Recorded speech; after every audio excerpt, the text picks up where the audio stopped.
Okay, so continuing on with the idea of using a mask to help control how we see our effect, let's talk about how we could use this to get that kind of glitched out effect. So if, for example, I have my video and it's playing, I just want it to glitch out for a second. And we're going to do that with masks.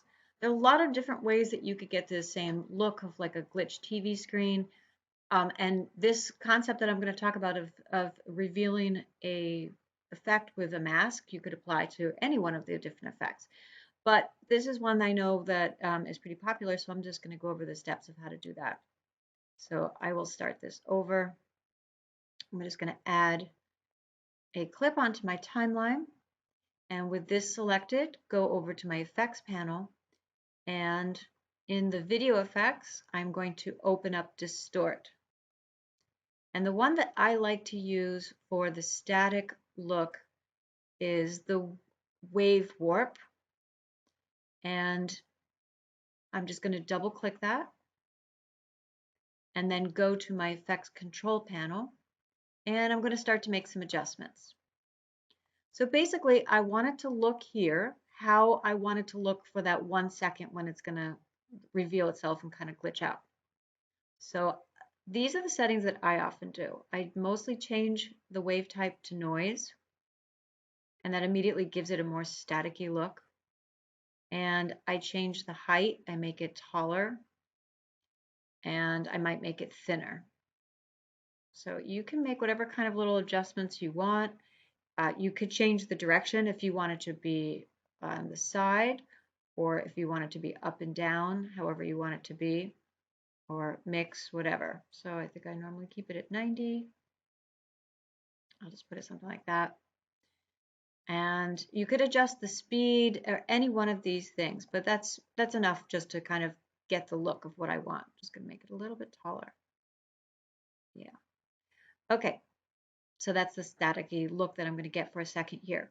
But right now it's applying to my entire clip, and I just want it to apply for a second. So the next thing is to put a mask on the clip.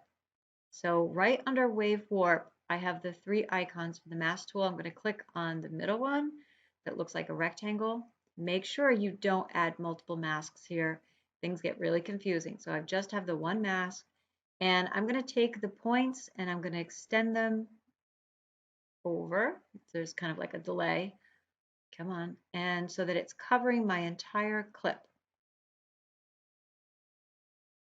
Now, if I only wanted the effect to happen in a certain area, I could make my mask smaller. But in this example, I do want the effect to happen over everything. All right, so now I have my mask over everything. I'm going to use the timeline here. I'm going to take my scrubber, I'm going to put it all the way to the beginning, and I'm going to set on the mask opacity my first keyframe by clicking here, and then moving that down to 0%. So basically, I'm no longer seeing the effect. So I've hidden the effect of the static, of the wave warp. So I'm going to move down to the timeline to, that's about the point where I want the sudden glitch to happen.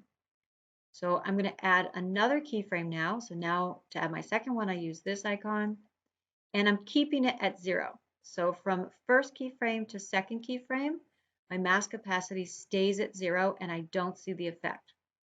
And now I'm going to move just a tiny smidge down, add another keyframe, and I'm going to this time move it all the way up to 100. So now I'm going to see the effect.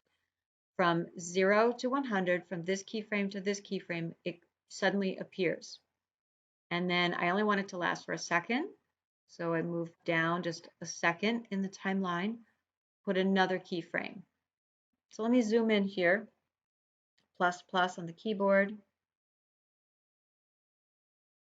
So what we're looking at is it starts out here at the beginning, 0 opacity, and to my second keyframe, 0 opacity. This is the point when I don't see the effect. My third keyframe goes to 100% opacity, and that's when I see the effect. My fourth keyframe is when I'm still seeing the effect. This is when I want it to, how long I want it to last. I just want it to be a split second, so they're right next to each other. And then I want it to suddenly drop away again, so I put another keyframe and bring it down to 0%. All right, so if we play this back, and it's probably just going to be very laggy for you, I should see that just for a split second. So it was just between these two, my third and fourth keyframes control when I see that. So if I wanted to see it for longer, I could move them down the timeline. And now that effect, the glitch effect, stays on for a longer period of time. All right, and that's just my computer freaking out over everything I'm doing at the same time. Okay, so it's a concept. It's not, I'm not saying like you have to do exactly these. You could have completely different settings and you could apply this concept to any one of the effects. But so if you want to have that effect happen just for a split second, put a mask on it and then control when we see the effect through the keyframes on the mask opacity.